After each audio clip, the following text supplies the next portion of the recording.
اللہ کے ہونے کا اتنا پختہ یقین ہوتا ہے کہ جب بھی انسان اللہ کے حضور ہاتھ اٹھائے یا وہ سجدہ ریز ہو تو اس کے اندر تضرع پیدا ہو جاتا ہے، آنکھیں اشکوں کی خیرات دینے لگتی ہیں، اور طبیعت کے اندر وہ جو ایک رقت پیدا ہو جاتی ہے، وہ تضرع، دعا مانگتے ہوئے رقت پیدا ہو جانا۔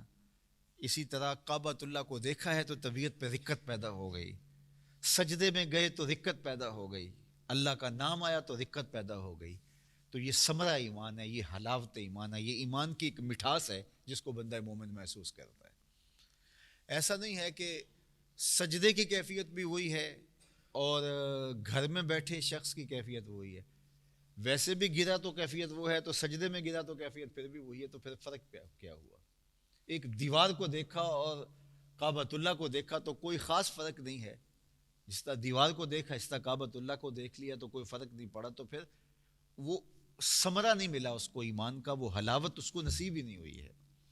اسی طرح کوئی لفظ سنا ہے تو لفظ سننے کے بعد اس کے دل میں کوئی کیفیت نہیں پیدا ہوئی، اسی طرح اللہ کا مبارک نام یا اس کے صفاتی نام سنے ہیں تو دل میں کوئی تبدیلی نہیں آئی، دل میں کوئی نرمی، دل میں کوئی اس طرح کی کیفیت پیدا نہیں ہوئی، تو پھر سمجھیں کہ ثمرہ ایمان ہی نصیب نہیں ہوا۔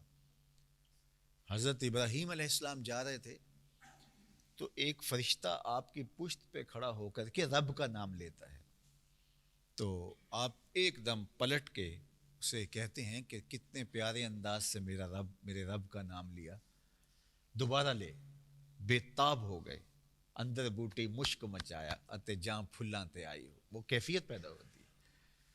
تو اس نے کہا کہ میں ویسے اللہ کا نام لیا، اب اگر دوبارہ تم چاہتے ہو تو میں ایسے تو نہیں لوں گا، اس کی کوئی قیمت آپ کو دینا پڑے گی۔ تو کہا بتاؤ کتنے پیسے تم مانگتے ہو، کتنی دولت چاہیے تمہیں؟ تو بکریوں کے ریوڑ تھے، تو کہا یہ ساری بکریاں میرے نام کر دو۔ کہا یہ تمہارے نام ہوئی، میرے رب کا نام لو۔ انہوں نے پھر رب کا نام پکارا تو تڑپ اٹھے، آنکھوں سے آنسو جاری ہو گئے۔ کہا ایک بار پھر لو۔ کہا اب تیرے پاس دینے کے لیے کچھ رہا تو نہیں؟ تو حضرت ابراہیم بولے اتنی بکریوں کو چرانے کے لیے تجھے کوئی ملازم بھی تو چاہیے، میں اپنا آپ تیرے نام کر دوں گا، میرے رب کا نام لو۔ تو اس نے کہا کہ میں ملک من الملائکہ، میں فرشتوں میں سے ایک فرشتہ ہوں، میں یہ بکریاں لینے نہیں آیا تھا، تیری آزمائش کرنے آیا تھا۔ تو اللہ کا نام لینے سے طبیعت میں ایک تڑپ پیدا ہو جائے، اس کے صفاتی ناموں سے تڑپ پیدا ہو جائے، اس کا گھر دیکھنے سے، بیت اللہ کی زیارت سے، سجدہ سے، حتیٰ کہ مسجد وہ اس کا گھر ہے، اس کو دیکھنے سے طبیعت میں ایک سرشاری کسی کیفیت ہو جائے۔